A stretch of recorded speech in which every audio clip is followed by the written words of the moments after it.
Hello everyone, I am Suga, welcome back. तो कैसे हो आप सब? आई होप आप सब अच्छे होंगे। स्वागत है आप सभी का आपके अपने एसपी स्टडी यूट्यूब चैनल पर। तो गाइस, आज हम आपके लिए इस वीडियो में लेकर आए हैं फिजिक्स के जो भी आपके इम्पोर्टेंट टॉपिक हैं उनके बारे में यहाँ पर हम डिस्कस करेंगे। ठीक है, तो पहले हम यहाँ पर देखेंगे कि गॉस की प्रमेय या गॉस का नियम क्या है, इसको हम कैसे सिद्ध करेंगे। ठीक है, पूरा आपको बिल्कुल अच्छे से क्लियर कराया जाएगा। और गाइस, कहीं पर भी अगर कोई भी चीज़ आपको समझ नहीं आती है तो please tell me in the comment box. आप हमें कमेंट बॉक्स में ज़रूर बताएं। ठीक है, आपको पूरा समझाया जाएगा कि गॉस की प्रमेय क्या है, वैद्युत क्षेत्र क्या है, वैद्युत फ्लक्स क्या है, पूरा कुछ आपको यहाँ पर कंप्लीट कराया जाएगा। ठीक है, और अगर कहीं पर भी कोई भी चीज़ आपको समझ नहीं आती है तो आप हमें कमेंट बॉक्स में ज़रूर बताएं।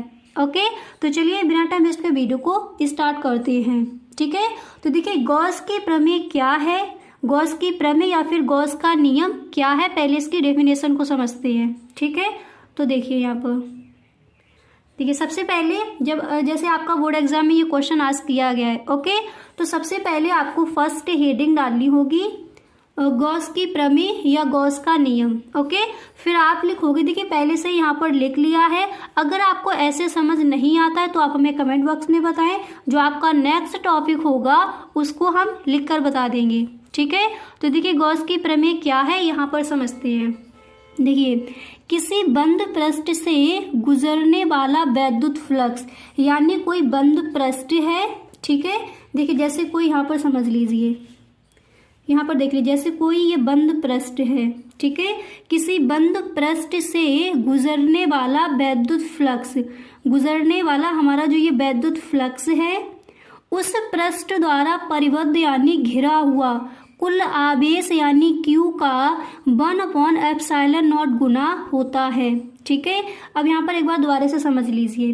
देखिए कोई बंद पृष्ठ है, ठीक है, जैसे ये मान लीजिए कोई बंद पृष्ठ है, उससे गुजरने वाला वैद्युत फ्लक्स क्या हो जाएगा, फाई ई। ठीक है, किसी बंद पृष्ठ से गुजरने वाला वैद्युत फ्लक्स यानी फाई ई उस पृष्ठ द्वारा परिबद्ध यानी घिरा हुआ कुल आवेश यानी Q, कुल आवेश का मतलब क्या होगा यहाँ पर, गुणा। ठीक है, कुल आवेश का 1/ε0 गुना होता है। यही होता है हमारी गॉस की प्रमेय, इसी को हम कहते हैं गॉस की प्रमेय। ठीक है, अच्छे से आपको क्लियर हो गया, एक बार दोबारा से देख लीजिए। देखिए किसी बंद पृष्ठ से गुजरने वाला वैद्युत फ्लक्स, यहीं पर याद कर लीजिए इसकी डेफिनेशन जो है वो क्या हो जाएगी, गॉस की प्रमेय है। जो इसका नियम है वो क्या है, इसके बाद आपको ये सिद्ध कैसे किया जाएगा वो भी आपको बताया जाएगा। ठीक है, एक बार दोबारा से समझिए। यानी देखिए किसी बंद पृष्ठ से, यानी ये कोई बंद पृष्ठ है, उससे गुजरने वाला वैद्युत फ्लक्स यानी फाई ई उस पृष्ठ द्वारा परिबद्ध यानी घिरा हुआ कुल आवेश यानी Q का 1/ε0 गुना होता है। तो क्या हो जाएगा, फाई ई बराबर Q/ε0। ठीक है, ये होता है गॉस की प्रमेय, इसको हम कहते हैं गॉस की प्रमेय। अच्छे से क्लियर हो गया, अब आगे देखते हैं। अब पहले हम इस चित्र को समझते हैं। ठीक है, तो देखिए अगर आपको हिंदी लिखनी है तो आप इसकी हिंदी भी लिखते चलिए साथ साथ, और अगर आपको नहीं लिखनी है तो आप मत लिखिए। ठीक है, यहाँ पर हिंदी लिखकर नहीं बताया, पूरा सीधे आपका बताया गया कैसे इसको सिद्ध किया जाएगा। तो हमें यही सिद्ध करना है कि फाई ई बराबर Q/ε0। ठीक है, इसको हमें सिद्ध करना है। तो ये आपको समझ आ गया, किसी बंद पृष्ठ से गुजरने वाला वैद्युत फ्लक्स, यानी कोई बंद पृष्ठ है उससे गुजरने वाला वैद्युत फ्लक्स उस पृष्ठ द्वारा परिबद्ध यानी घिरा हुआ कुल आवेश का यानी Q, कुल आवेश क्या हो जाएगा, Q का 1/ε0 गुना होता है। ये आपको अच्छे से क्लियर हो गया। अब इसके बाद देखिए अब यहाँ पर पहले आपको ये चित्र बनाना होगा। किस तरह से आप बनाओगे, अगर आपको हिंदी लिखनी है तो आप लिखोगे कि माना कोई बिंदु आवेश प्लस Q है, माना कोई बिंदु आवेश प्लस Q है किसी बंद पृष्ठ A के अंदर। ठीक है, A के अंदर किसी बिंदु P पर स्थित है। अब इसको समझिए। देखिए, माना कोई बिंदु आवेश प्लस Q है, किसके अंदर, कोई पृष्ठ है जिसका नेम हमने क्या रख दिया, A। ठीक है, ये पूरा हमारा एक पृष्ठ है, क्या है, A रख दिया इसका नेम। ठीक है, तो माना कोई बिंदु आवेश प्लस Q है, ये देखिए प्लस लगाया आपका, ओके, प्लस Q है, किसी बंद पृष्ठ के A के अंदर किसी बिंदु O पर, ये आपका है बिंदु O। ठीक है, ध्यान से समझिए, O पर स्थित है। ठीक है, इसके बाद माना पृष्ठ A पर कोई बिंदु P है। माना पृष्ठ A पर, मतलब ये आपका पूरा पृष्ठ है, इस पर कोई बिंदु P है, यहाँ पर समझिए P है, जिसकी बिंदु O से दूरी कितनी है, R। अब देखिए, माना कोई हमारा पृष्ठ A है, ठीक है, उस पर हमारा माना कोई बिंदु आवेश प्लस Q है, ओके। देखिए, माना कोई बंद आवेश प्लस Q है, ठीक है, किसी बंद पृष्ठ A के अंदर किसी बिंदु O पर स्थित है और पृष्ठ A से लेकर, ठीक है, बिंदु O पर स्थित है। इसके बाद आप लिखोगे जिसकी दूरी, अब यहाँ से O से लेकर P तक जिसकी दूरी क्या है, R है, यानी बिंदु O से लेकर बिंदु P तक की जो इसकी दूरी है वो कितनी है, R है। ठीक है, इसके बाद यहाँ पर आप लिख सकते हो कि बिंदु P के चारों ओर, बिंदु जो आपका P है, यहाँ पर देखिए बिंदु P के चारों ओर अल्फांस DA, यहाँ पर देखिए इसका जो क्षेत्रफल है वो क्या है, DA है, ओके। अल्फांस क्षेत्रफल कितना है, वेक्टर, इसके ये आपका जो तीर है इसको हम बोलते हैं इंग्लिश में वेक्टर। ठीक है, इसका जो अल्फांस क्षेत्रफल है वो कितना है, DA है, वेक्टर DA है, ओके। इस तरह से आप लिखोगे। फिर आपको लिखना है कि प्लस Q से बिंदु P पर वैद्युत क्षेत्र की तीव्रता क्या होगी। तो आपको पता है वैद्युत क्षेत्र की तीव्रता का सूत्र क्या होता है, वो अभी हम नीचे देखेंगे। पहले एक बार दोबारा से इसको आप समझ लीजिए। देखिए, माना कोई बिंदु आवेश प्लस Q है, ठीक है, माना कोई बिंदु आवेश प्लस Q किसी बंद पृष्ठ, ये आपका पूरा पृष्ठ है, किसी बंद पृष्ठ A के अंदर किसी बिंदु O पर स्थित है। ठीक है, माना कोई बिंदु आवेश प्लस Q है, ठीक है, किसी बंद पृष्ठ A के अंदर बिंदु O पर स्थित है। इसके बाद आप लिखोगे माना पृष्ठ A पर कोई बिंदु P है। माना किस तरह से, अगर आपको हिंदी लिखनी, हिंदी साथ साथ लिखते चलिए। माना पृष्ठ A पर कोई बिंदु क्या है, P है, जिसके बिंदु O से R तक की जो दूरी है वो कितनी है, R। जिसके बिंदु O से P तक की, यहाँ तक की जो दूरी है वो कितनी है, R है। ठीक है, और इसका जो क्षेत्रफल है वो क्या है, वेक्टर DA। इसको हम हिंदी में बोलते हैं सदिश, इंग्लिश में बोला जाता है वेक्टर। जो आपका ये तीर लगा है इसको हम बोलते हैं वेक्टर DA। तो इसका जो क्षेत्रफल है वो कितना है, वेक्टर DA है, अल्फांस क्षेत्रफल। ठीक है, ये आपका जो पूरा है ये है आपका अल्फांस क्षेत्रफल, यहाँ से लेकर यहाँ तक कितना है, DA है। ठीक है, यहाँ तक समझ आ गया। अब हम लिखेंगे कि प्लस Q बिंदु P पर वैद्युत क्षेत्र की तीव्रता। तो हमें पता है वैद्युत क्षेत्र की तीव्रता का हमारा सूत्र क्या होता है, हमारा फॉर्मूला होता है E बराबर 1/4πε0 इंटू Q/r²। इसको हम कह देंगे समीकरण नंबर 1। बिल्कुल ध्यान से हर चीज को समझते चलिए। अगर कहीं पर भी कोई भी डाउट है आपको तो आप हमें कमेंट बॉक्स में जरूर बताएं, ओके। तो देखिए, आपको लिखना है प्लस Q से बिंदु P पर वैद्युत क्षेत्र की तीव्रता, प्लस Q से बिंदु P तक की वैद्युत क्षेत्र की तीव्रता। तो इसका फॉर्मूला हमारा क्या होता है, हम पढ़ चुके हैं कि E बराबर 1/4πε0 इंटू Q/r²। यहाँ तक समझ आ गया, कोई डाउट्स। अब इसके बाद आगे देखिए, अब इसके बाद हमें क्या लिखना है, इसके बाद हम लिखेंगे कि DA से गुजरने वाला वैद्युत फ्लक्स d∅e है। अब एक बार चित्र को देख लीजिए, तब आपको यहाँ पर ये अच्छे से समझ आ जाएगा। देखिए, अभी आपने क्या बोला यहाँ पर कि डीए से गुजरने वाला वैद्युत फ्लक्स डी फाई ई है, तब डीए द्वारा बिंदु ओ पर आंतरिक घनकोण क्या होगा। अब देखिए, अब पहले चित्र को देखिए, मतलब डीए से गुजरने वाला वैद्युत फ्लक्स, ये आपका डीए वेक्टर डीए से गुजरने वाला वैद्युत फ्लक्स क्या है आपका डी फाई ई है। ओके, डी फाई ई है, तब डीए से और डीए फिर आपको लिखना है तब डीए द्वारा बिंदु ओ पर, तब डीए द्वारा बिंदु ओ पर आपका आंतरिक घनकोण क्या है डी ओमेगा। आंतरिक घनकोण क्या है आपका डी ओमेगा, ये लिखा ये है डी ओमेगा। ठीक है, तो डीए से गुजरने वाला वैद्युत फ्लक्स डी फाई ई है, तब डीए द्वारा बिंदु ओ पर आंतरिक घनकोण क्या है डी ओमेगा। और हमें पता है डी ओमेगा बराबर क्या होता है। देखिए, अब यहाँ पर आपको अच्छे से समझ आएगा। अब इसको दोबारा से पढ़ते हैं। देखिए, डीए से गुजरने वाला वैद्युत फ्लक्स डी फाई ई है, तब डीए द्वारा बिंदु ओ पर आंतरिक घनकोण क्या हो जाएगा डी ओमेगा। और हमें पता है डी ओमेगा बराबर क्या होता है, हमने इस सूत्र को पढ़ लिया है कि डी ओमेगा बराबर होता है D A cos theta upon R square. इसको हम कह देंगे समीकरण नंबर 2।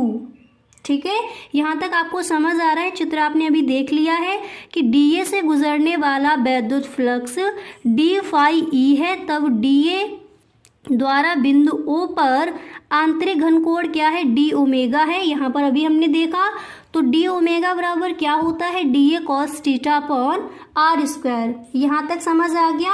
अब इसके बाद देखिए, डीए से गुजरने वाला वैद्युत फ्लक्स, ठीक है, डीए से गुजरने वाला वैद्युत फ्लक्स हमारा कितना था डी फाई ई। तो हम लिखेंगे कि डी फाई ई बराबर, यहाँ पर हमें vector E into D A, vector D A. ठीक है, और हमें पता है ये हमारा सूत्र होता है कि vector A into vector B बराबर होता है ए बी कॉस थीटा।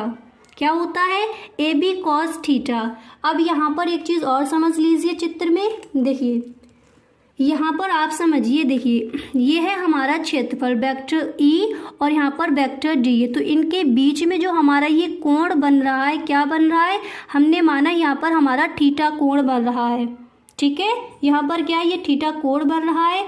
तो यहाँ पर देखिए क्या हो जाएगा, देखिए तो यहाँ पर हमारा हो जाएगा डीए से गुजरने वाला वैद्युत फ्लक्स डी फाई ई बराबर vector E into vector D A. ठीक है, और vector A into vector B बराबर ए बी कॉस थीटा होता है हमारा फॉर्मूला। तो यहाँ पर क्या हो जाएगा डी फाई ई बराबर E D A cos theta, क्योंकि यहाँ पर जो हमारा वेक्टर ई और डी ए के बीच हमारा जो कोण है वो क्या बन रहा था थीटा बन रहा था। डी ए और वेक्टर डी और वेक्टर ई के जो बीच का हमारा कोण है क्या बन रहा था थीटा बन रहा था। तो इसलिए यहाँ पर हम लिख देंगे डी फाई ई बराबर E D A cos theta. ठीक है, इसलिए यहाँ पर हम लिखेंगे कॉस थीटा क्योंकि वहाँ पर हमारा थीटा कोण बन रहा है। ओके, अब यहाँ पर हम लिखेंगे कि समीकरण 1 से ई का मान रखने पर। अब एक बार समीकरण 1 को देख लीजिए, क्या था हमारा समीकरण 1। देखिए इसको समझते हैं। तो समीकरण 1 हमारा क्या दिया गया था, यहाँ पर देखिए ई बराबर 1/4 pi epsilon not into Q upon R square. ठीक है, ई बराबर ये है हमारा समीकरण 1। तो यहाँ पर देखिए समीकरण 1 का मान रखने पर तो मान आप रख लेते होंगे। देखिए किस तरह से रखेंगे, समीकरण 1 से ई का मान रखने पर। ठीक है, इसमें समीकरण 1 से ई का मान रखेंगे तो डी फाई ई बराबर यहाँ पर ई दिया गया है। तो ई का हमारा मान कितना है 1/4 पाई एप्सिलॉन नॉट। ठीक है, ई का हमारा मान कितना दिया गया था ऊपर, अभी आपने देखा मान हमारा दिया गया है 1/4 pi epsilon not into Q upon R square. और इसके बाद हम लिख देंगे जैसा ये सेम है। तो देखिए डी फाई ई हो गया, ई का जो मान था वो हमने रख दिया 1/4 pi epsilon not into Q upon R square. इसके बाद डी ए कॉस थीटा जैसा लिखा है सेम आपको लिख देना है डी ए कॉस थीटा। अब इसके बाद यहाँ पर देखिए समाकलन करने पर, ओके, अब हमें क्या करना है, इसका समाकलन कर देना है। ओके, इंटीग्रेशन का आपको चिन्ह लगाना है, फिर आप लिखोगे कि डी फाई ई बराबर, फिर यहाँ पर आपको इंटीग्रेशन का मास लगाना है, फिर आप लिखोगे 1/4 epsilon not into Q upon R square into D A cos theta.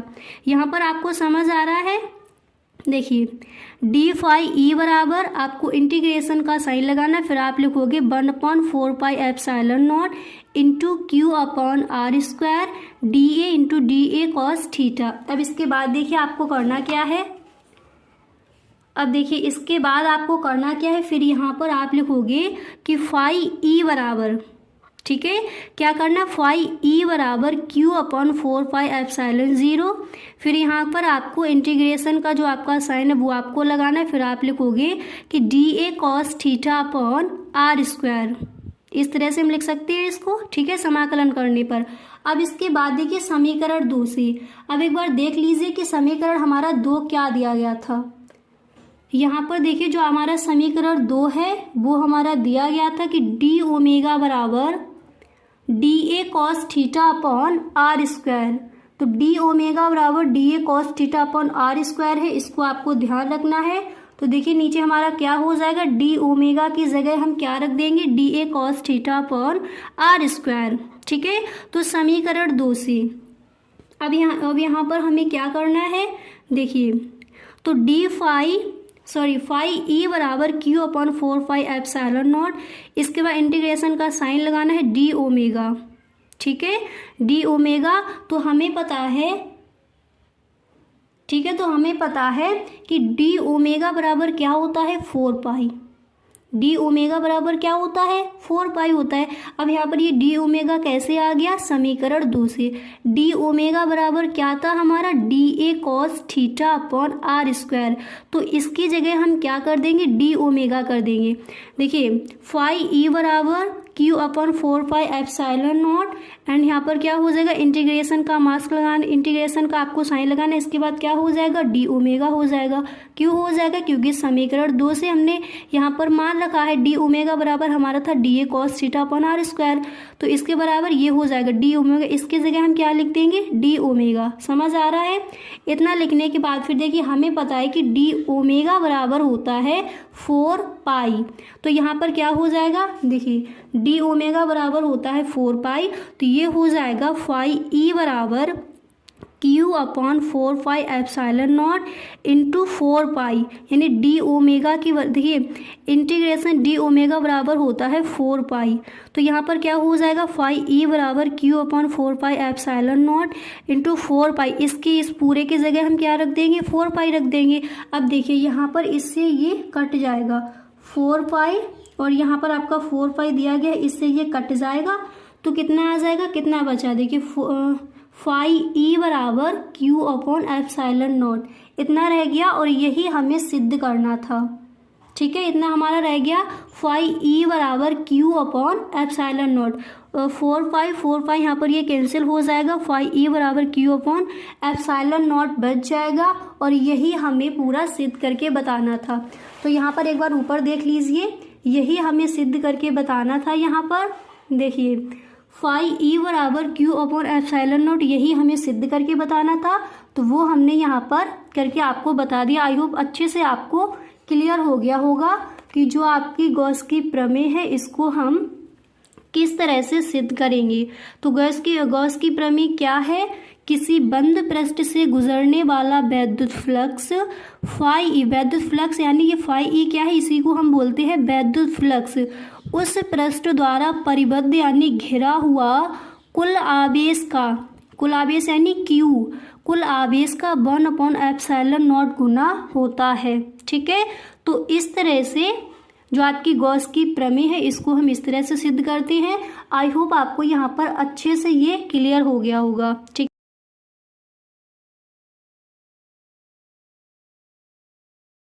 Physics के जो भी आपके इम्पोर्टेंट क्वेश्चन हैं उनके बारे में यहाँ पर हम डिस्कस करेंगे, ठीक है। तो फर्स्ट यहाँ पर हम देखेंगे गॉस की प्रमेय के अनुप्रयोग। ओके, इस बार के बोर्ड एग्जाम के लिए वेरी वेरी मोस्ट इम्पोर्टेंट ये आपका क्वेश्चन है, तो अच्छे से इसको आप समझिए, ठीक है, कि गॉस की प्रमेय के अनुप्रयोग क्या है। ओके, तो सबसे पहले जो आपका ये चित्र है इसको समझते हैं। और देखिए साथ ही साथ अगर आपको इसकी हिंदी लिखनी है तो आप इसके साथ ही साथ हिंदी भी लिखते चलिए, ठीक है। तो देखिए हम इसको इस तरह से पढ़ेंगे।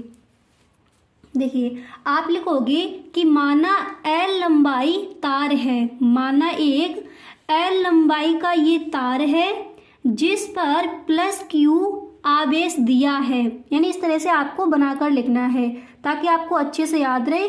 चित्र भी आप बना लो वहाँ जाके बोर्ड एग्जाम में, और अच्छे से इसकी जो आपको थ्योरी लिखनी है वो भी आप अच्छे से लिख पाओ, ठीक है।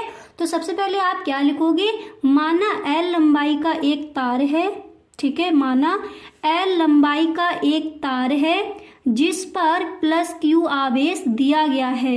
ये क्या है, +Q आपका आवेश दिया गया है और इस तार पर आवेश जो है वितरित है यानी फैला हुआ है, ठीक है। जो आपका +Q ये आवेश है ये कैसा है, फैला हुआ है, ठीक है। इस तरह से आप लिखोगे, क्लियर। इसके बाद देखिए किसी रेखीय आवेश के कारण किसी बिंदु पर वैद्युत क्षेत्र की तीव्रता हमें यहाँ पर निकालनी है। किसी रेखीय आवेश के कारण, किसी रेखीय आवेश के कारण किसी बिंदु पर वैद्युत क्षेत्र की जो तीव्रता है वो हमें यहाँ पर ज्ञात करनी है। तो इतना आपको समझ आ गया। पहले आप लिखोगे माना L लंबाई का एक तार है जिस पर +Q आवेश जो है वो वितरित है, ठीक है।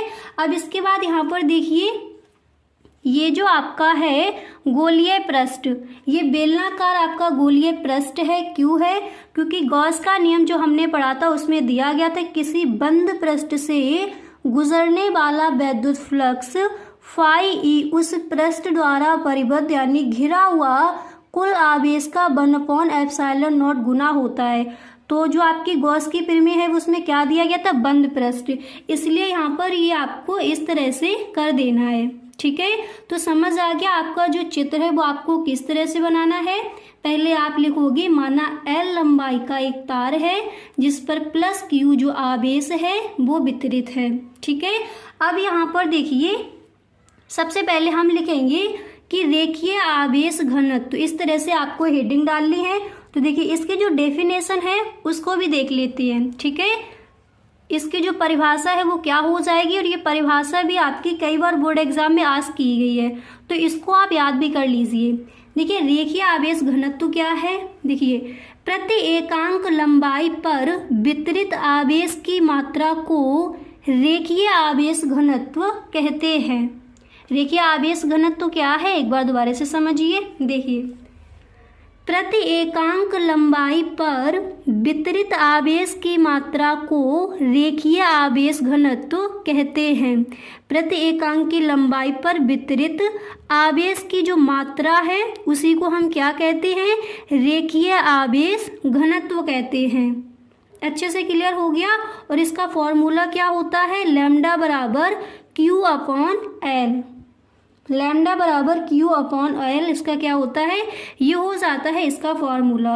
अगर यहाँ पर हम करें कि Q बराबर, तो क्या हो जाएगा, Q बराबर lambda L, lambda into L, ठीक है। इस तरह से ये हो जाएगा, इसको हम कह देंगे समीकरण नंबर 1।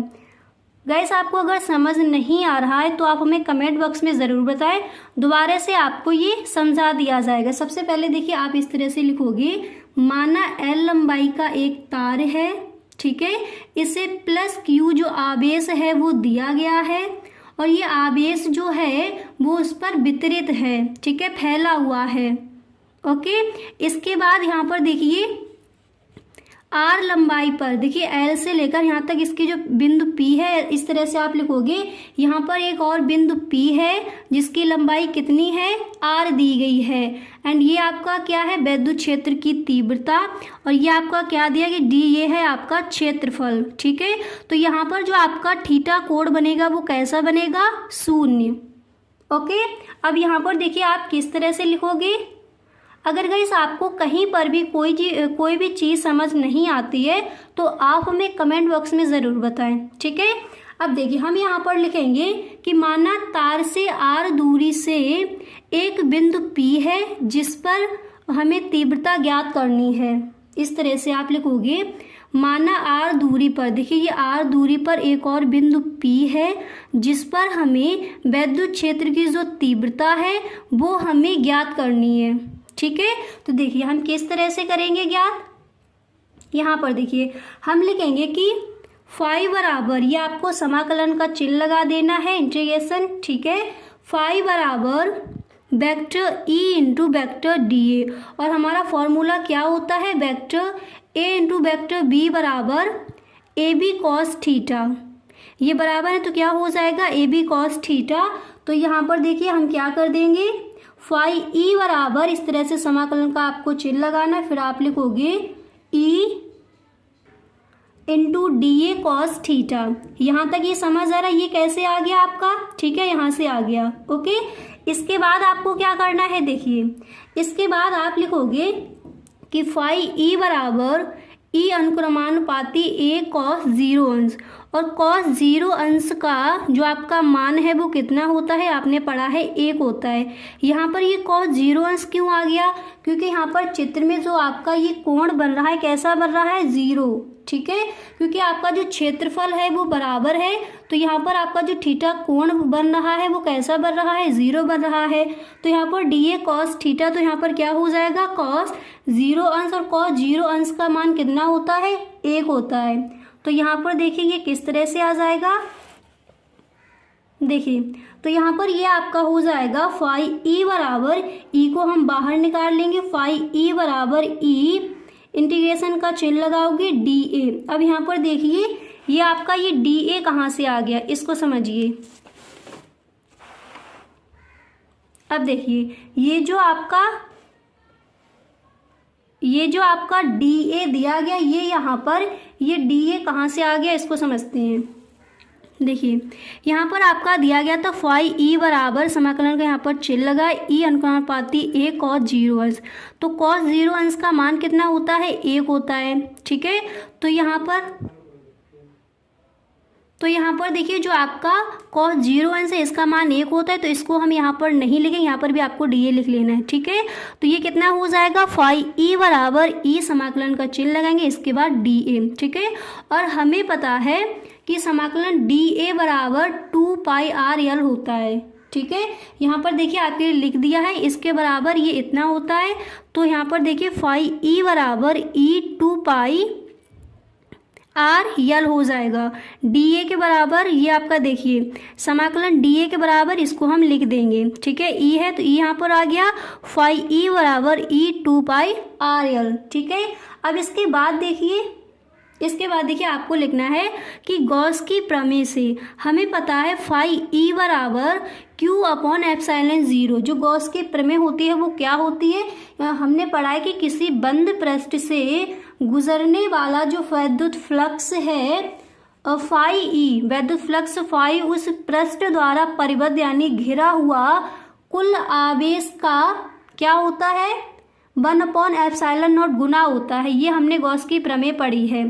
तो यहाँ पर हमारा कितना दिया गया है, फाई E दिया गया है, तो इसकी जगह हम क्या लिख सकते हैं, यानी गॉस की प्रमेय से हमें पता है कि फाई E बराबर होता है Q अपॉन एप्सिलॉन नॉट, तो इसकी जगह हम क्या लिख देंगे, Q upon epsilon not Gauss की प्रमेय से। ठीक है, तो यहाँ पर देखिए हम लिखेंगे Q अपॉन एप्सिलॉन नॉट, क्योंकि फाई E बराबर क्या होता है, Q अपॉन एप्सिलॉन नॉट होता है, हमें पता है गॉस की प्रमेय से। तो Q अपॉन एप्सिलॉन नॉट बराबर इसी तरह से हमें लिख देना है E, इसके बाद 2 पाई RL। अब यहाँ पर देखिए समीकरण 1 से, तो समीकरण 1 हमारा क्या दिया गया था, एक बार ऊपर देख लीजिए। देखिए रेखीय आवेश घनत्व का फॉर्मूला क्या था, लैम्डा बराबर Q अपॉन L था। तो यहाँ पर देखिए अगर हम Q बराबर करेंगे तो ये क्या हो जाएगा, लैम्डा इंटू L। ठीक है, तो Q बराबर क्या है, लैम्डा इंटू L है। तो ये समीकरण 1 से, तो एक बार नीचे आ जाइए, तो देखिए समीकरण 1 से जब हम यहाँ पर लिखेंगे तो क्या हो जाएगा, देखिए हमें पता है कि Q बराबर क्या हो जाएगा, लैम्डा L। तो यहाँ पर जो आपका Q दिया गया इसकी जगह हम क्या लिख देंगे, lambda L upon epsilon not equal to क्या हो जाएगा, E, इसके बाद 2 पाई RL। ठीक है, इसी तरह से आपको लिख देना है, Q की जगह क्या हो जाएगा, लैम्डा L हो जाएगा समीकरण 1 से। ठीक है, इसके बाद हम क्या करेंगे, यहाँ पर लिखेंगे कि lambda L upon epsilon 0 is equal to E 2 pi R L. अब यहाँ पर देखिए एल से एल को हम कर देंगे कैंसिल। अब यहाँ पर देखिए इधर भी एल है और एल से एल क्या हो जाएगा, ये आपका कट जाएगा। ठीक है, जब यहाँ पर ये एल से एल आपका कट जाएगा तो यहाँ पर ये कितना रह जाएगा, देखिए जब यहाँ पर ये आपका यल से यल कट गया तो यहाँ पर कितना रह जाएगा, तो यहाँ पर आपका ये रह जाएगा ई बराबर 1/2 pi epsilon not lambda upon R. कैसे रह गया, यहाँ पर देखिए एल से एल आपका यहाँ पर कैंसिल हो गया। तो जब हम इसको इस तरह से लिखेंगे तो ई बराबर इस तरह से लिख सकते हैं, ई बराबर 1/2 पाई आर यल 2 पाई एप्सिलॉन 0, इसके बाद आपका लैम्डा बचा था लैम्डा अपॉन आर। ठीक है, इस तरह से तो यही आपका निकल के आ जाएगा। अगर आपको इस तरह से लिखना है तो इसको आप इस तरह से भी लिख सकते हो, ये आपका निकल के आ गया। गॉस की प्रमेय के जो अनुप्रयोग हैं इस तरह से आपको करना है। आई होप ये आपको अच्छे से क्लियर हो गया होगा। अब एक बार इसको दोबारा से समझ लीजिए ताकि कहीं पर भी आपको कोई डाउट्स ना रहे। तो देखिए सबसे पहले हमें करना क्या था, हमने इस चित्र को बनाया। देखिए ये पूरा हमारा एक है बंद पृष्ठ।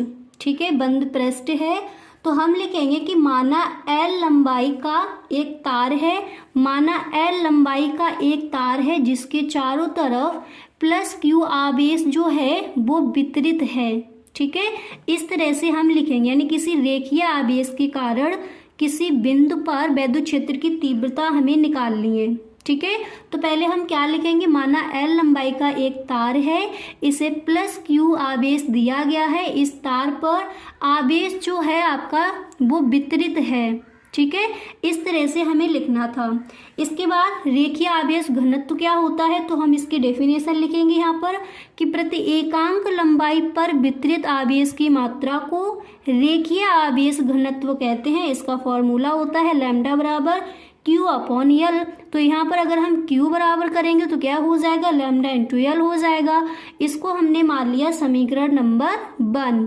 ठीक है, इसके बाद देखिए यहाँ पर आपका दिया गया था कि माना तार से R दूरी पर, माना ये आपका तार है जिसकी लंबाई कितनी है यल। ठीक है, तो माना तार से R दूरी पर एक बिंदु P है जिसकी हमें क्या करनी है, तीव्रता हमें यहाँ पर ज्ञात करनी है। और इसका जो वैद्युत फ्लक्स होगा वो कैसा होगा, यहाँ पर आपका थीटा होगा तो कैसा होगा, शून्य होगा। जो आपका कोण बनेगा, थीटा कोण बनेगा तो वो कैसा बनेगा, शून्य बनेगा, क्योंकि जो यहाँ पर आपका वैद्युत फ्लक्स है इसका जो क्षेत्रफल है वो कैसा है, बराबर है। ठीक है, तो यहाँ पर आपका जो थीटा कोण है वो कैसा बनेगा, शून्य बनेगा।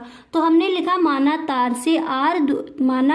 तार से R दूरी पर एक बिंदु P है जिस पर हमें तीव्रता ज्ञात करनी है। तो हम लिखेंगे कि फाई बराबर, देखिए हम लिखेंगे कि फाई बराबर समाकलन vector E into vector DA, और हमारा फॉर्मूला होता है कि वेक्टर A इंटू B बराबर AB कॉस थीटा। तो यहाँ पर ये बराबर है तो क्या हो जाएगा, फाई E बराबर समाकलन E into DA cos theta हो जाएगा। और यहाँ पर देखिए कॉस थीटा, तो यहाँ पर ये हमारा कितना है, शून्य है। और कॉस 0 का हमारा जो मान है वो कितना होता है, 1 होता है, हमें पता है। तो इसलिए यहाँ पर हम इसको नहीं लिखेंगे। ठीक है, इसको हम यहाँ पर नहीं लिखेंगे तो यहाँ पर कितना रह जाएगा, DA लिख देंगे। फाई E बराबर E 2 पाई RL कहाँ से आ गया, हमें पता है कि समाकलन DA बराबर 2 पाई RL होता है। तो यहाँ से ये हट जाएगा इतना, और इसकी जगह हम क्या लिख देंगे, 2 पाई RL। क्लियर। इसके बाद गॉस की प्रमेय से तो हमें पता है कि फाई E बराबर हमारा क्या होता है, Q अपॉन एप्सिलॉन नॉट होता है। हमने पढ़ा है कि किसी बंद पृष्ठ से गुजरने वाला विद्युत फ्लक्स उस पृष्ठ द्वारा परिबद्ध कुल आवेश का 1/एप्सिलॉन नॉट गुना होता है। हम पढ़ चुके हैं जो हमने गॉस की प्रमेय पढ़ी थी। तो यहाँ पर फाई E बराबर क्या था, E 2 पाई RL दिया गया था। तो गॉस की प्रमेय से जब इसको हम हल करेंगे तो कितना आ जाएगा, फाई E की जगह हम लिख देंगे Q अपॉन एप्सिलॉन नॉट बराबर E 2 पाई RL।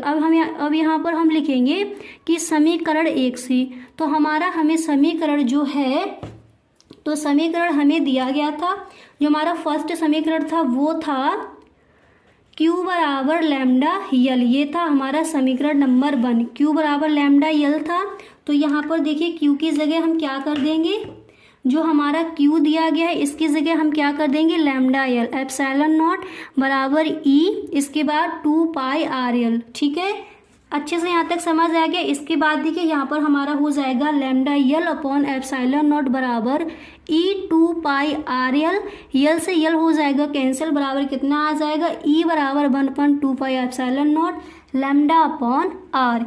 ये हमारा हो जाएगा जो गॉस की प्रमेय है उसके अनुप्रयोग। ठीक है,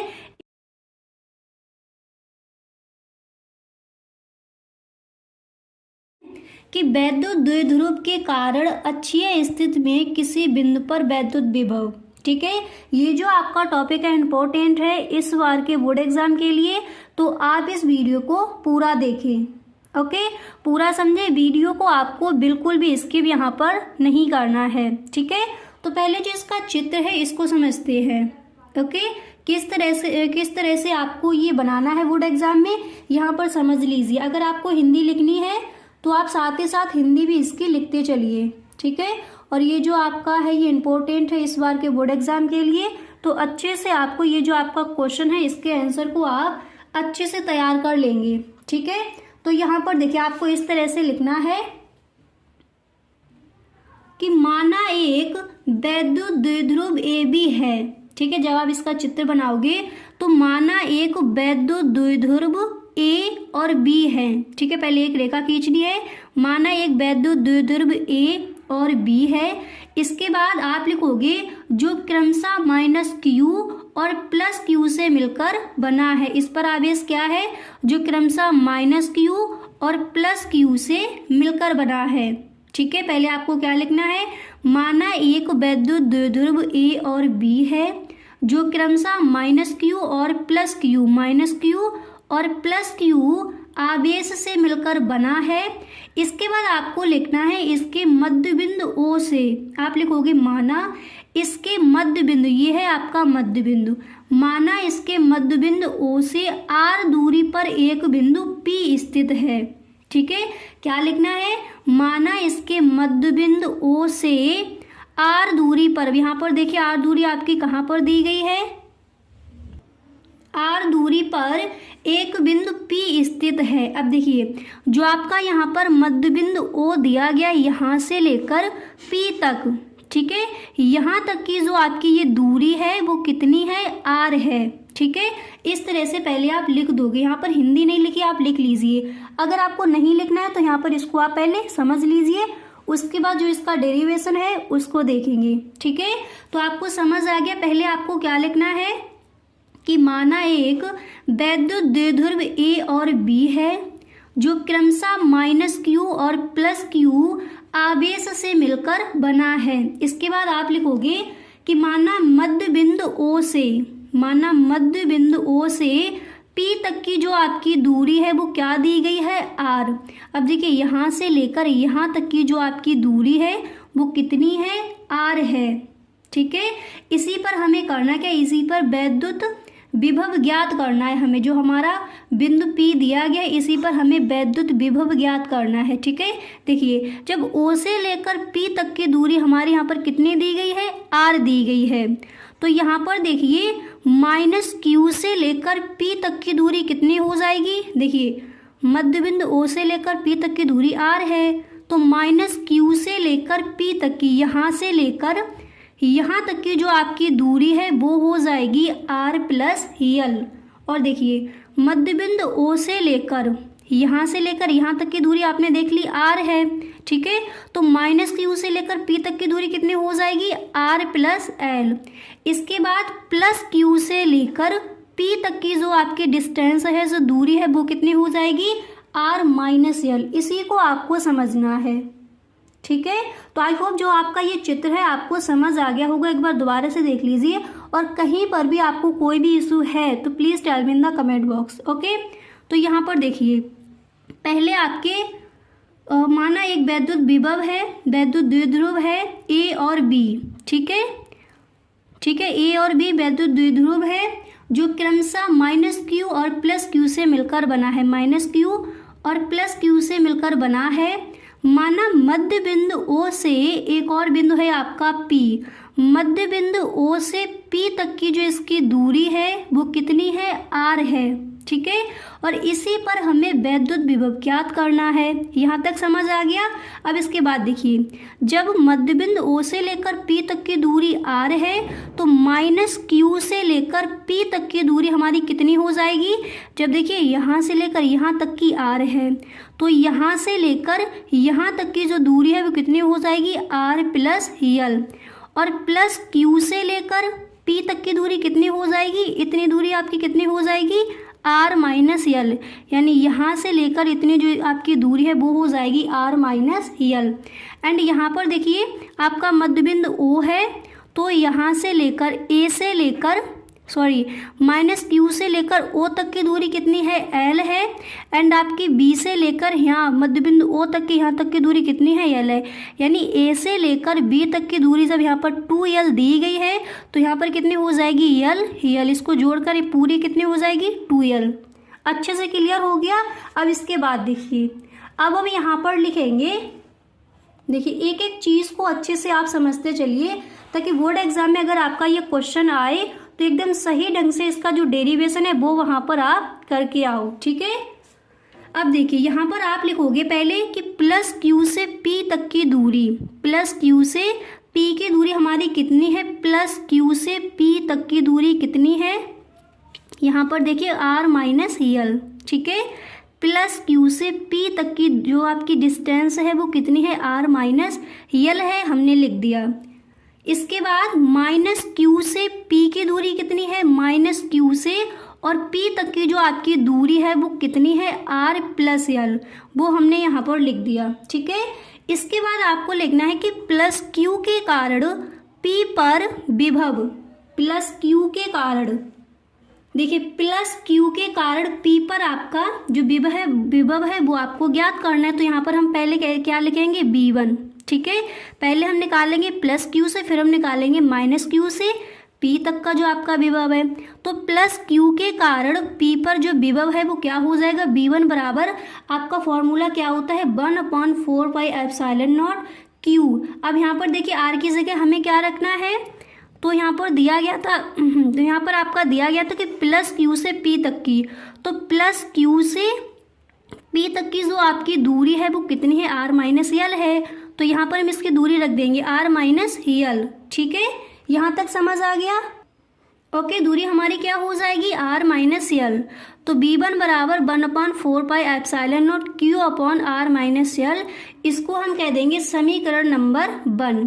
अब इसके बाद हम निकालेंगे माइनस क्यू के कारण पी पर वैद्युत विभव, माइनस क्यू के कारण पी पर वैद्युत विभव।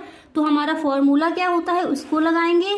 देखिए एक एक चीज को अच्छे से यहाँ पर आप समझते चलिए, ठीक है। तो यहाँ पर हम करेंगे B2 बराबर minus 1/4 pi epsilon not Q upon, इसकी जो डिस्टेंस है माइनस क्यू से पी तक की कितनी है, आर प्लस यल है। तो यहाँ पर हम क्या रख देंगे, आर प्लस यल, ठीक है। B2 बराबर माइनस, यहाँ पर माइनस क्यों लगा दिया, क्योंकि यहाँ पर देखिए माइनस क्यू के कारण पी पर आपका जो विभव है वो यहाँ पर रखा जाएगा। तो B2 बराबर minus 1/4 pi epsilon not Q upon क्या हो जाएगा, आर प्लस एल, ठीक है, आर प्लस यल हो जाएगा। इसको हम कह देंगे समीकरण नंबर 2। क्लियर, यहाँ तक समझ आ गया। अब इसके बाद देखिए, अब इसके बाद यहाँ पर देखिए हमें देखिए निकालना है कि बिंदु P पर परिणामी विभव, बिंदु P पर परिणामी विभव, इसका फॉर्मूला क्या होता है, B बराबर B1 प्लस B2, ठीक है, ये होता है। तो यहाँ पर देखिए अब हम किस तरह से करेंगे, यहाँ पर देखिए अब हमें करना क्या है इसको समझिए। तो देखिए बिंदु P पर परिणामी विभव निकालना है, तो इसका फॉर्मूला हमारा होता है B बराबर B1 प्लस B2। अब जो आपकी वैल्यू यहाँ पर दी गई है उसको रख दीजिए। तो B बराबर B1 आपका कितना दिया गया था, अब एक बार ऊपर भी देख लीजिए। अब यहाँ पर देखिए B1 आपका कितना था, 1/4 pi epsilon not Q upon R minus L square. इसके बाद B2 कितना है इसको भी देख लीजिए, 1/4 pi epsilon not Q upon R plus L, ठीक है, ये आपका दिया गया है। तो इसी को हमें यहाँ पर पुट कर देना है। तो b बराबर b1 प्लस b2, तो इसको हम रख देंगे। b1 की हमारी वैल्यू कितनी दी गई थी, जो आपका समीकरण नंबर 1 था, 1/4πε0 q अपॉन r माइनस यल, ठीक है। इसके बाद हमें करना क्या है, प्लस इसके बाद हमारा जो b2 है वो कितना दिया गया था, 1/4πε0 q upon r plus L, ठीक है। इसके बाद देखिए अब यहाँ पर हमें करना क्या है, अब हमारा यहाँ पर हो जाएगा b बराबर, यहाँ पर इस तरह से हम लिख देंगे q अपॉन 4πε0, ठीक है। सॉरी, यहाँ पर हम कॉमन ले लेंगे। कॉमन क्या दिया गया है, 1/4πε0, यहाँ पर भी है, तो इसको हम ले लेंगे कॉमन। तो क्या हो जाएगा, b बराबर q अपॉन 4πε0। इसके बाद हमारा क्या रह गया, 1/r माइनस यल माइनस 1/r प्लस यल, ठीक है।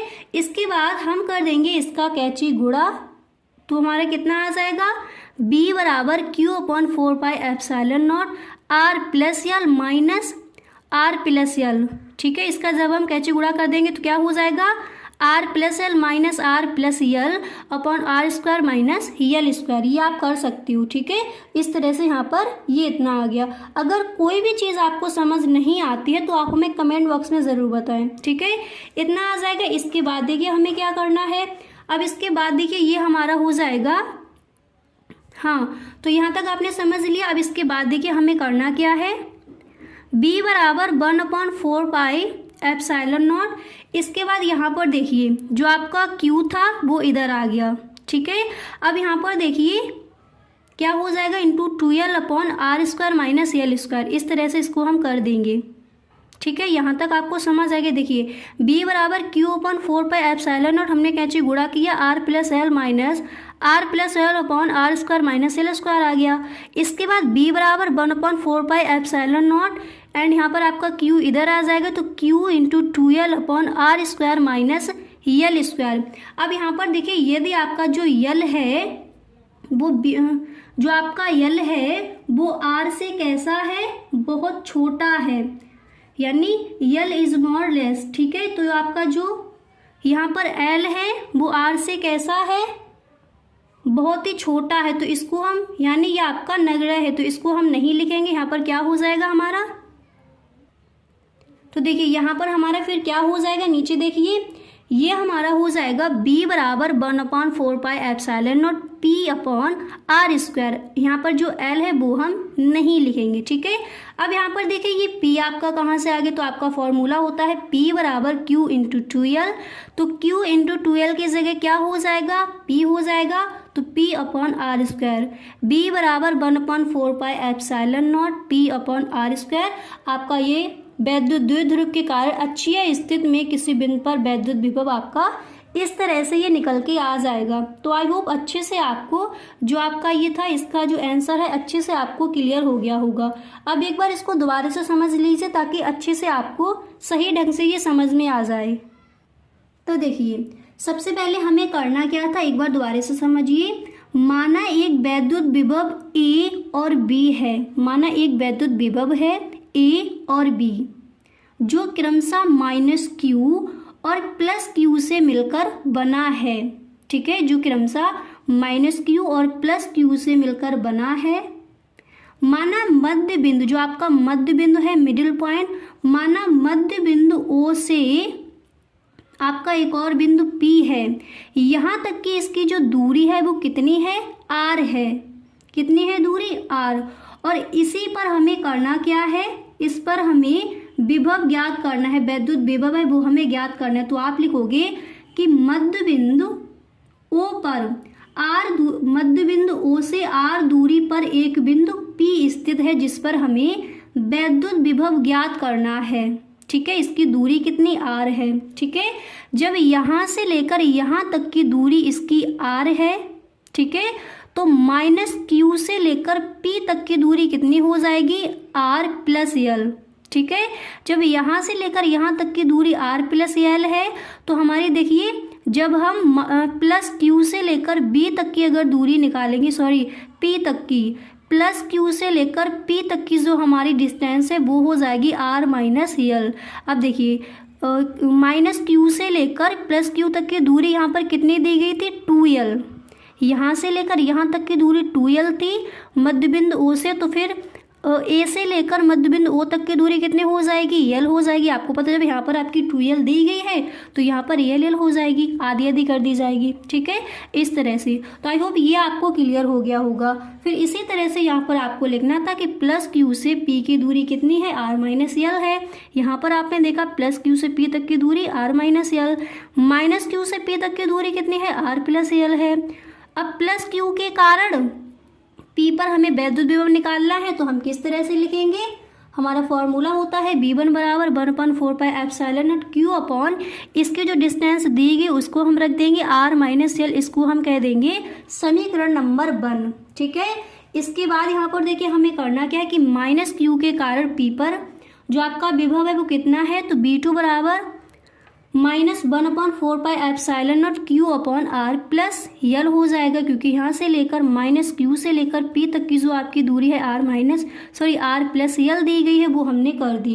अब हम निकालेंगे बिंदु P पर परिणामी विभव। किस तरह से निकालेंगे, हमारा फॉर्मूला होता है B बराबर B1 प्लस B2, हमने मान रख दिया B बराबर 1/4 pi epsilon 0 Q upon r minus L plus 1/4 pi epsilon not Q upon r plus यल। इसके बाद हमें करना क्या है, हमने यहाँ पर इसको कॉमन ले लिया, ठीक है। तो b बराबर q upon 4 pi epsilon not, ये हमारे जितना रह गया उसको हम लिख देंगे 1/r माइनस यल माइनस 1/r प्लस यल। कैंची गुणा कर देंगे, b बराबर q upon 4 pi epsilon not r plus L minus r plus L upon r square minus L square, ठीक है। इसके बाद हमें करना क्या है, b बराबर, अब देखिए अब हमारा यहाँ पर ये कितना आ जाएगा, b इस तरह से हम लिख देंगे इसको, ठीक है। b बराबर 1/4 पाई एप्सिलॉन नॉट q आपका इधर आ जाएगा into 2l upon r square minus L square. अब ये आपका जो यल है वो r से बहुत छोटा है, तो यहाँ पर ये हमारा कितना आ जाएगा, तो देखिए यहाँ पर हमारा ये आ जाएगा b बराबर 1/4 pi epsilon not p upon r square. ये p कहाँ से आ गया, हमें पता है p बराबर होता है q इंटू 2l, तो q इंटू 2l की जगह हम क्या लिख देंगे p, तो यही आपका निकल के आ जाएगा। आई होप अच्छे से आपको ये क्लियर हो गया होगा, ठीक है। तो गाइस आज के लिए बस इतना।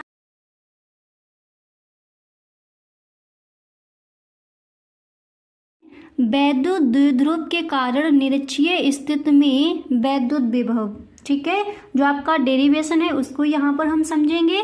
तो आप इस वीडियो को पूरा देखें, वीडियो को आपको बिल्कुल भी स्किप नहीं करना है, ठीक है। जो भी आपके इम्पोर्टेंट टॉपिक हैं इस बार के बोर्ड एग्जाम के लिए उन सब पर हम डिस्कस करेंगे, ठीक है। तो फर्स्ट हम यहाँ पर देखेंगे वैद्युत द्विध्रुव के कारण निरक्षीय स्थिति में वैद्युत विभव, ठीक है। तो सबसे पहले हमारा जो चित्र ये दिया गया है इसको समझते हैं। तो यहाँ पर देखिए इस चित्र को पहले समझते हैं कि किस तरह से आपको लिखना है, ओके। तो देखिए सबसे पहले आप लिखोगे, हिंदी भी आप साथ ही साथ लिखते चलिए, ओके। यहाँ पर हिंदी लिखकर नहीं बताई है, आप लिखते चलिए। आप लिखोगे माना एक वैद्युत द्विध्रुव ए बी है। अब चित्र को देखिए, माना एक वैद्युत द्विध्रुव ए और बी है, ठीक है, जो क्रमशः माइनस क्यू और प्लस क्यू से मिलकर बना है। माना एक वैद्युत द्विध्रुव ए और बी है जो किससे बना है, माइनस क्यू और प्लस क्यू आवेशों से मिलकर बना है, ठीक है। इसके बाद आपको लिखना है जिनके बीच की दूरी कितनी है, 2l। देखिए माना एक वैद्युत द्विध्रुव है ए और बी, ठीक है, और ये किससे मिलकर बना है, माइनस क्यू और प्लस क्यू आवेश से मिलकर बना है, जिसके बीच की दूरी कितनी है, 2l, ठीक है। यहाँ तक समझ आ गया। फिर इसके बाद आप लिखोगे जिसका परावैद्युतांक k है, इस तरह से आपको लिख लेना है। इसके बाद आप लिखोगे इसके मध्य बिंदु O से, ठीक है, इसके मध्य बिंदु O से r दूरी पर एक बिंदु P है, ओके। इसके यहाँ पर देखिए ये आपका O है मध्य बिंदु, मिडिल पॉइंट। तो इसके मध्य बिंदु O से r दूरी पर एक आपका बिंदु है जिसका नेम क्या रख दिया गया है, P है, जहाँ पर हमें वैद्युत विभव ज्ञात करना है यहाँ से, ठीक है। यहाँ से हमें क्या करना है, जो हमारा वैद्युत विभव है वो हमें यहाँ पर ज्ञात करना है। तो आपको समझ आ गया जो चित्र है आपका। देखिए आप लिखोगे माना एक वैद्युत द्विध्रुव AB है, माना एक वैद्युत द्विध्रुव AB है। इसके बाद आप लिखोगे जो क्रमशः -Q और +Q से मिलकर बना है, जिसके बीच की दूरी कितनी है 2L। अब यहाँ पर देखिए जब यहाँ से लेकर यहाँ तक की इसकी दूरी 2L है तो -Q से लेकर O तक की दूरी कितनी हो जाएगी L, और +Q से लेकर O तक की दूरी यहाँ से यहाँ तक कितनी हो जाएगी L हो जाएगी। मतलब यहाँ से लेकर यहाँ तक जब 2L है तो इसकी आधी आधी कितनी हो जाएगी L। ठीक है। इसके बाद मध्य बिंदु O से एक और बिंदु P है, R दूरी पर एक और बिंदु P रखा गया है। ठीक है। इस तरह से पहले आपको हिंदी लिख लेनी है। ओके, यहाँ तक समझ आ गया। अब इसके बाद देखिए, अब यहाँ पर देखिए हमें यहाँ पर ज्ञात क्या करना है, हमें यहाँ पर ज्ञात करना है कि A और P तक की इधर की जो इसकी दूरी होगी वो क्या होगी। ठीक है। तो हम देखिए यहाँ पर इस तरह से लिखेंगे AP² बराबर PO प्लस AO। अब यहाँ पर देखिए यहाँ से जब यहाँ तक ये आपकी रेखा मिला दी तो ये क्या बन गया, समबाहु त्रिभुज। तो इसकी इधर की जो आपकी डिस्टेंस आएगी और इधर की जो आएगी वो दोनों आएंगी बराबर, इनको हम पहले निकालेंगे। ठीक है। आपको ये समझ आएगा। देखिए माना एक वैद्युत द्विध्रुव AB था जो क्रमशः -Q और +Q आवेश से मिलकर बना है, जिसके जो बीच की दूरी है वो 2L है। इसके बाद मध्य बिंदु O से R दूरी पर एक और बिंदु है जिसका नेम क्या है P। इसी पर हमें वैद्युत विभव ज्ञात करना है। ठीक है। अब देखिए इतना तो हमें समझ आ गया। अब हम देखिए पाइथागोरस जो हमारी प्रमेय है उसको लगाकर यहाँ पर करेंगे कि AP यहाँ पर ये क्या दिया गया है, AP ये हमारा दिया गया है कर्ण। ठीक है। तो AP बराबर PO हो जाएगा। देखिए AP बराबर PO, P और O। PO यहाँ पर क्या दिया गया, ये हो जाएगा हमारा लंब, मतलब ये हमारा जो समबाहु त्रिभुज हो गया। देखिए एक इधर बन रहा है, एक इधर बन रहा है। ठीक है। तो यहाँ पर देखिए AP² बराबर PO² प्लस AO²। यहाँ पर देखिए A और O कह लीजिए, नहीं तो यहाँ पर आप बोल सकते हो BO। मतलब ये आपके जो त्रिभुज है ये बराबर है। यहाँ पर ये आपका A और O क्या है, आधार है। ठीक है। AP क्या है, देखिए ये हो जाएगा कर्ण, और PO क्या है, इसमें देखिए P और O ये आपका कोई क्या हो जाएगा, लंब हो जाएगा। A और O क्या हो जाएगा, ये हो जाएगा आधार। इधर से निकाल लीजिए या फिर उधर से निकाल लीजिए, इसकी जो ये आपकी जो लंबाई आएगी वो कितनी आएगी, बराबर ही आएगी। जितनी भी आपकी निकल के आए वो आपकी बराबर ही आएगी। तो हम इस तरह से निकालेंगे AP² बराबर PO² प्लस AO²। तो यहाँ पर देखिए PO² आपका कितना दिया गया है, R²। P और O² कितना दिया गया है, R² हो जाएगा। ठीक है। इसके बाद AO यानी जो आपका आधार है वो कितना है, A और O कितना है, यहाँ पर देखिए L है। ठीक है। 2L दिया गया है तो यहाँ पर ये कितना हो जाएगा, L² हो जाएगा। अब देखिए अगर आप इधर से निकालें तो आप इधर से निकाल सकते हो, नहीं तो आप इस तरह से भी लिख सकते थे। यहाँ पर AO दिया गया है, आप BO भी लिख सकते थे। ठीक है। एक का इधर निकाल लेना है, दोनों की आपकी बराबर ही आएगी क्योंकि ये आपका समबाहु त्रिभुज है। ठीक है। तो यहाँ पर देखिए क्या दिया गया है, A और O। A और O की आपकी लंबाई यहाँ पर कितनी, L दी गई थी, क्योंकि यहाँ से लेकर यहाँ तक की कितनी 2L है, तो यहाँ से लेकर यहाँ तक की कितनी है L। तो आपका ये फॉर्मूला लगा है कि AP² बराबर PO² प्लस AO²। तो ये क्या हो जाएगा, ये हमारा हो जाएगा R² प्लस L²। इसके बाद AP बराबर ये कितना हो जाएगा, √R² प्लस L²। तो AP बराबर BP। ठीक है। AP बराबर BP यानी A और P बराबर BP। तो यहाँ की जो हमारी डिस्टेंस है यहाँ पर आपको लिख लेना है, R² प्लस L² यहाँ पर आपका निकल के आ गया। ठीक है। A से लेकर P तक की जो आपकी डिस्टेंस है वो कितने निकल के आ गई, आपकी जो लंबाई है वो निकल के आ गई R² प्लस L²। ठीक है। यहाँ पर और इधर आपको लिख लेना है R² प्लस L²। ओके। तो यहाँ तक आपको समझ आएगा ये कितने निकल के आ गए, R² प्लस L²। अब इसके बाद देखिए अब हम निकालेंगे +Q आवेश के कारण बिंदु P पर वैद्युत विभव। प्लस क्यू, पहले निकालेंगे प्लस क्यू के कारण बिंदु P पर वैद्युत विभव। तो इसका फॉर्मूला क्या होता है, अब यहाँ पर आ जाइए। तो देखिए इसका फॉर्मूला क्या होता है, इसका फॉर्मूला होता है, हमें पता है V1 बराबर 1/4πε0 K, क्योंकि यहाँ पर ये एक परावैद्युतांक K है, यहाँ पर लिख लीजिए। अगर आपको नहीं लिखना है तो आप मत लिखिए, ठीक है। तो V1 बराबर 1/4πε0 K, इसके बाद Q अपॉन क्या हो जाएगा, R हो जाएगा। तो हमें यहाँ पर R नहीं रखना है, यहाँ पर देखिए प्लस Q से P तक की जो आपका है कितना दिया गया है, R² प्लस L², ठीक है। तो यहाँ पर हम वही रख देंगे। तो प्लस Q आवेश के कारण P पर विभव V1 बराबर 1/4πε0 K, इसके बाद Q upon R² plus L², इसको हम कह देंगे समीकरण नंबर 1, ठीक है। अब इसके बाद हमें करना क्या है, इसके बाद देखिए, अब इसके बाद हम करेंगे माइनस Q आवेश के कारण P पर वैद्युत विभव। तो माइनस Q के कारण P पर जो आपका वैद्युत विभव है, इसकी जो यहाँ पर ये कितना दिया गया है, सेम आएगा, ठीक है। तो वही यहाँ पर भी हमें लिख देना है। तो B2 बराबर 1/4πε0 K Q upon R² plus L², इसको हम कह देंगे समीकरण नंबर 2, ठीक है। यहाँ तक समझ आ गया। अब इसके बाद देखिए, इसको हम बोल देंगे समीकरण नंबर 2। इसके बाद हमें क्या करना है, फिर हम लिखेंगे कि P पर परिणामी विभव, ठीक है। P पर परिणामी विभव निकालेंगे तो इसका हमारा फॉर्मूला होता है B बराबर B1 plus B2, okay, B1 plus B2। तो यहाँ पर जो इसकी वैल्यू है उसको पुट कर दीजिए। तो B बराबर हमारा B1 यहाँ पर कितना दिया गया था, एक बार देख लीजिए। देखिए B1 समीकरण नंबर जो 1 है वो कितना है, 1/4πε0 K Q upon R² plus L²। तो वही यहाँ पर भी हमें कर देना है। देखिए इसकी जो वैल्यू है वो हमने यहाँ पर पुट कर दी। यहाँ पर आपका ये माइनस लगा है क्योंकि यहाँ पर आपका ये दिया गया है माइनस Q आवेश के कारण P पर विभव, तो यहाँ पर ये आपका माइनस है, ठीक है। तो B बराबर 1/4πε0 K, ये आपका समीकरण नंबर 1 से रख दिया। इसके बाद B2 आपका क्या दिया गया, यहाँ पर देखिए उसकी आपको वैल्यू पुट कर देनी है। अब ये दोनों आपके, देखिए ये आपका माइनस का, ये दोनों आपके कट जाएंगे, ठीक है। ये जब कट जाएंगे तो B बराबर कितना आ जाएगा, आपका जो विभव है क्या आ जाएगा, 0।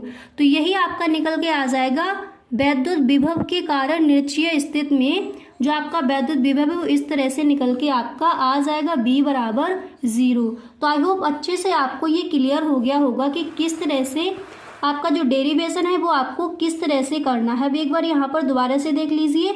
अगर आपको कहीं पर भी गैस कोई भी डाउट्स है, कोई भी चीज़ आपको यहाँ पर समझ नहीं आई है तो please tell me in the comment box, आप कमेंट बॉक्स में ज़रूर पूछिए, ठीक है। तो सबसे पहले हमने किया है यहाँ पर, माना एक वैद्युत द्विध्रुव A और B है जो क्रमशः -Q और +Q आवेश से मिलकर बना है, जिसके बीच की दूरी 2L है। जब यहाँ से लेकर यहाँ तक की दूरी 2L है तो A से लेकर यानी -Q से लेकर बिंदु O तक की दूरी कितनी हो जाएगी, L हो जाएगी। और बिंदु O से लेकर B तक की दूरी कितनी हो जाएगी, L हो जाएगी। हमें पता है क्योंकि ये यहाँ से लेकर -Q से लेकर +Q तक की दूरी कितनी 2L है, ठीक है। तो ये कितनी हो जाएगी, L। यहाँ तक समझ आ गया। इसके बाद हमें लिखना था कि इसके मध्य बिंदु O से, इसका जो मध्य बिंदु O है तो R दूरी पर एक और बिंदु P स्थित है जिस पर हमें वैद्युत विभव ज्ञात करना था, ठीक है।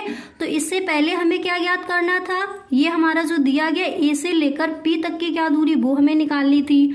तो वो हमने यहाँ पर निकाल ली, ठीक है। कर्ण बराबर लंब प्लस आधार। तो यहाँ पर देखिए आपका कर्ण क्या था, A और P था। इसके बाद आपका लंब क्या था, PO था, ठीक है। PO² हो गया प्लस आधार क्या था, AO या फिर आप कह लीजिए BO, ठीक है। एक ही का आपको निकालना, एक ही निकाल लीजिए, इधर की भी निकल के आ जाएगी सेम, ठीक है। तो यहाँ पर कितना हो गया, R² प्लस L² हो गया। AP बराबर BP, तो यहाँ पर ये हमने लिख दी, ठीक है। इसके बाद आपको क्या करना था, इसके बाद यहाँ पर आपको इस तरह से करना था, +Q आवेश के कारण P पर विभव। तो हमें पता है कि V1 बराबर हमारा फॉर्मूला क्या होता है, 1/4πε0 K Q upon R² plus L²। यहाँ पर हमने ये रख दी, ठीक है। इसको कह दिया समीकरण नंबर 1।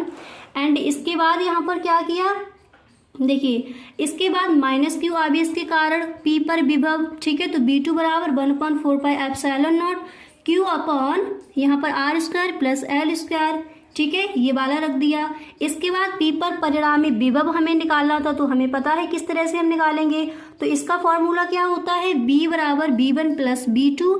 तो B बराबर इनकी जो वैल्यू थी वो यहाँ पर पुट कर दी, तो ये देखिए यहाँ पर ये माइनस का हो जाएगा, क्योंकि यहाँ पर दिया गया था माइनस क्यू आवेश के कारण P पर विभव, तो इसलिए ये कट जाएंगे। तो B बराबर जो आपका है कितना आ जाएगा, 0 आ जाएगा। तो इस तरह से आपको ये डेरिवेशन करना है। आई होप अच्छे से आपको ये क्लियर हो गया होगा।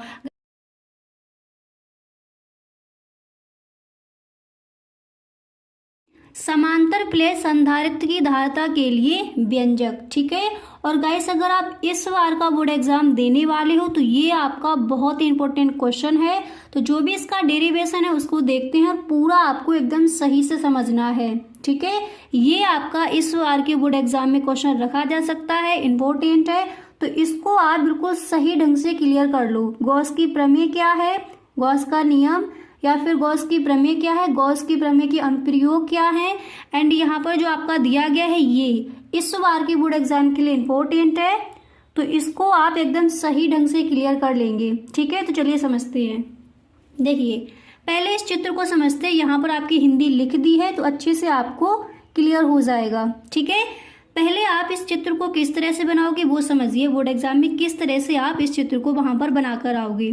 तो देखिए यहाँ पर सबसे पहले आपको लिखना है कि माना 2 x व y प्लेट है, माना 2 x व y है, x व y प्लेट है। यहाँ पर इस तरह से आपको लिख लेना है। x और y दो संधारित्र आपकी प्लेट हैं। इसके बाद आप लिखोगे प्लेट x को धन आवेश दिया गया है। देखिए जो आपकी ये प्लेट x है इसको कैसा आवेश दिया गया है, धन आवेश दिया गया है प्लस q, ठीक है। इसके बाद आप लिखोगे कि प्लेट y के भीतर, प्लेट y के भीतर प्रेरण के कारण स्वतः ही जो ऋण आवेश है वितरित हो जाता है, यानी फैल जाता है, ठीक है। इस तरह से आप लिखोगे वितरित हो जाता है। इसके बाहरी वाले पर, यानी y जो आपका यहाँ पर दिया गया इसके बाहरी वाले पर यहाँ पर क्या है, यहाँ पर है आपका प्लस आवेश, ठीक है। पूरा बिल्कुल आपको ध्यान से समझना है, कहीं पर भी आपकी कोई भी चीज छूटे ना। यहाँ पर देखिए आपका यहाँ से लेके यहाँ तक क्या है, प्लस क्यू आवेश उत्पन्न हो जाता है, जिसे पृथ्वी से क्या कर दिया गया है, संबंधित कर दिया गया। ये जो आपका प्लस क्यू आवेश है किधर चला जाएगा, पृथ्वी में, ठीक है। तो माना तो x व y प्लेट हैं, ठीक है। प्लेट x को धन आवेश दिया गया है, यहाँ पर देख सकते हो आप।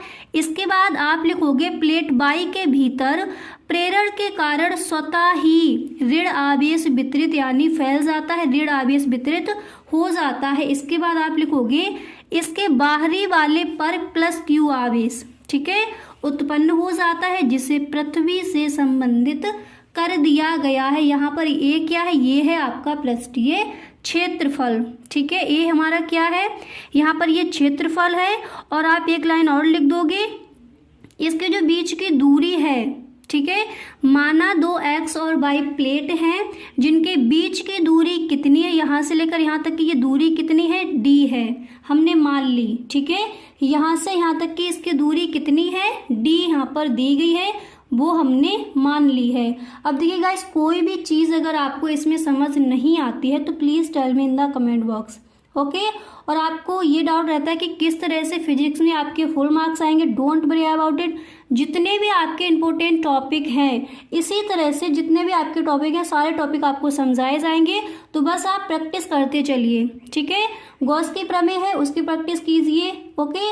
एंड गॉस के नियम के, गॉस की प्रमेय के जो अनुप्रयोग हैं, और ये आपका समांतर प्लेट संधारित्र की धारिता के लिए व्यंजक, ओम का नियम, जो भी आपके महत्वपूर्ण टॉपिक हैं इनकी प्रैक्टिस करते चलिए। न्यूमेरिकल है उनको लगाइए। फिजिक्स में आपके पूरे के पूरे नंबर ही आएंगे इस बार, ठीक है। बस आप अपनी प्रैक्टिस करते चलिए, ठीक है। तो ये आपको अच्छे से क्लियर हो गया। एक बार दोबारा से देखते हैं, इसके बाद जो इसका डेरिवेशन है उसको आपको समझाएंगे। तो आप इस तरह से चित्र बनाकर आओगे। देखिए इस तरह से आपको चित्र बनाना है कि माना 2 प्लेट हैं जिनके नेम क्या रख दिए, x और y, कोई भी नाम आप रख सकते हो, ए बी है इस तरह से भी लिख सकते हो, माना दो प्लेट है ए बी, ठीक है, यहाँ पर एक्स और वाई मान लिया गया, तो इस तरह से समझते हैं। माना दो प्लेट हैं एक्स और वाई, प्लेट एक्स को हमने धन आवेश दे दिया है और प्लेट वाई के भीतर यहाँ पर प्रेरण के कारण स्वतः ही ऋण आवेश वितरित हो जाता है। इसके बाहरी वाले भाग में हमें क्या दिया गया है, प्लस क्यू आवेश उत्पन्न हो जाता है। इसके बाहरी वाले भाग में, ठीक है, क्या हो जाता है, प्लस क्यू आवेश उत्पन्न हो जाता है, जिसे पृथ्वी से संबंधित कर दिया गया है। और एक्स और वाई जो आपकी प्लेट हैं, इनके बीच की दूरी, ये भी आपको यहाँ पर लिख लेना है, ठीक है। इनके बीच की दूरी क्या है, डी है, एंड इनका जो पृष्ठीय क्षेत्रफल है वो क्या है, ए यहाँ पर दिया गया है। आई होप ये आपको इतना अच्छे से क्लियर हो गया होगा, ठीक है। अब इसके बाद देखिए, आपको पहले इस तरह से लिखना है। देखिए, इसके बाद यहाँ पर आप लिखोगे, हाँ, तो देखिए इसके बाद यहाँ पर आप लिखोगे कि समांतर प्लेट संधारित्र के बीच उत्पन्न वैद्युत क्षेत्र की तीव्रता। और इसका फॉर्मूला क्या होता है, इसका फॉर्मूला होता है E बराबर रो अपॉन के एप्सिलॉन नॉट। और आपको ये भी लिख लेना, ये परावैद्युतांक के है इसका, ठीक है, ये भी आपको लिख लेना है। अब देखिए, समांतर प्लेट संधारित्र के बीच यहाँ पर आपको के बना लेनी है, ठीक है। तो समांतर प्लेट संधारित्र के बीच उत्पन्न वैद्युत क्षेत्र की तीव्रता, इसका जो आपका फॉर्मूला है वो होता है, यहाँ पर याद कर लीजिए, E बराबर रो अपॉन के एप्सिलॉन नॉट। अब जब यहाँ पर ये दिया गया तो हमें पता है रो बराबर क्या होता है, Q अपॉन ए, और रो है क्या, यहाँ पर आवेश का पृष्ठीय घनत्व है। ये रो क्या है, आवेश का जो पृष्ठीय घनत्व है वो है रो, ठीक है। तो हमें पता है रो बराबर होता है Q अपॉन ए। जब रो बराबर Q अपॉन ए होता है तो हमारा फॉर्मूला यहाँ पर क्या निकल के आ जाएगा, E बराबर, और रो बराबर क्या होता है, Q अपॉन ए। तो E बराबर Q अपॉन के ए एप्सिलॉन नॉट, ठीक है। इसको हम कह देंगे समीकरण नंबर 1, ठीक है, इस तरह से। अब इसके बाद देखिए, कहीं पर भी अगर कोई भी चीज़ आपको समझ नहीं आती है तो आप हमें कमेंट बॉक्स में ज़रूर बताएं। अब इसके बाद देखिए, हम लिखेंगे यदि प्लेटों के बीच विभवांतर B हो तो इसकी दूरी कितनी हो जाएगी, D, ठीक है। यदि प्लेटों के बीच विभवांतर B हो तो दूरी D होगी। तो इसका हमारा फॉर्मूला क्या होता है, B बराबर E इंटू डी। तो E बराबर क्या हो जाएगा, B अपॉन डी, ठीक है। E बराबर क्या हो जाएगा, B अपॉन डी। क्यों हो जाएगा, क्योंकि यदि प्लेटों के बीच का विभवांतर B हो तो दूरी कितनी है, D हो, ठीक है। तो B बराबर E इंटू डी, इसको हम इस तरह से भी लिख सकते हैं, E बराबर B अपॉन डी। अब यहाँ पर देखिए हमें करना क्या है, अब नीचे देखिए B बराबर, यहाँ पर देखिए B बराबर, यहाँ पर आपका E का ये कितना दिया गया है, Q अपॉन के ए एप्सिलॉन नॉट, ठीक है। तो यहाँ पर देखिए B बराबर, और आपका ये कितना दिया गया है, E बराबर, यहाँ पर देखिए समीकरण नंबर कितना दिया गया, उसकी वैल्यू को यहाँ पर हम पुट कर देंगे। तो ये हो जाएगा B बराबर Q अपॉन के ए एप्सिलॉन नॉट, ठीक है, ये हो जाएगा। इसके बाद यहाँ पर आपका D दिया गया था, उसको हमने लिख दिया यहाँ पर, ठीक है, इस तरह से। अब इसके बाद देखिए हमें करना क्या है, देखिए अब इसके बाद यहाँ पर ये क्या हो जाएगा, ये हो जाएगा B बराबर Q इंटू डी के नॉट ए एप्सिलॉन 0। अब इसके बाद देखिए, इसके बाद आपको निकालनी है संधारित्र की धारिता। तो सबसे पहले हमने क्या किया, समांतर प्लेट के संधारित्र के बीच उत्पन्न वैद्युत क्षेत्र की तीव्रता, ठीक है, यानी पहले E बराबर निकालना है। इसके बाद आपको क्या करना है, विभवांतर B, इसके बाद संधारित्र की धारिता, इसके बाद आपको C बराबर निकालना था। तो संधारित्र की धारिता C बराबर हमारा फॉर्मूला क्या होता है, Q अपॉन B। तो हम गाइस, अगर अभी तक आप इस वीडियो में बने हुए हो तो आई होप ये वीडियो आपको पसंद आ रहा होगा। अगर सच में ये वीडियो आपको अच्छा लग रहा है तो आप इस वीडियो को एक लाइक ज़रूर कर दें, और यदि आप इस चैनल पर पहली बार आए हो तो इस चैनल को सब्सक्राइब कर लेना, क्योंकि जो भी आपके इंपॉर्टेंट क्वेश्चन है, प्रीवियस ईयर क्वेश्चन है, ऑल सब्जेक्ट के, वो आपको मिलेंगे इसी चैनल पर। तो गाइस अगर सच में इस बार आपको 90+ स्कोर करना है तो आप इस चैनल को सब्सक्राइब करना ना भूलें। ओके, वीडियो अच्छा लगे तो अपने सभी दोस्तों में एक बार इस वीडियो को आप शेयर जरूर करें। ओके, अब देखिए इसके बाद हमें निकालनी है संधारित्र की धारिता। ठीक है, तो पहले हमने क्या निकाला, समांतर प्लेट के संधारित्र के बीच उत्पन्न वैद्युत क्षेत्र की तीव्रता E बराबर।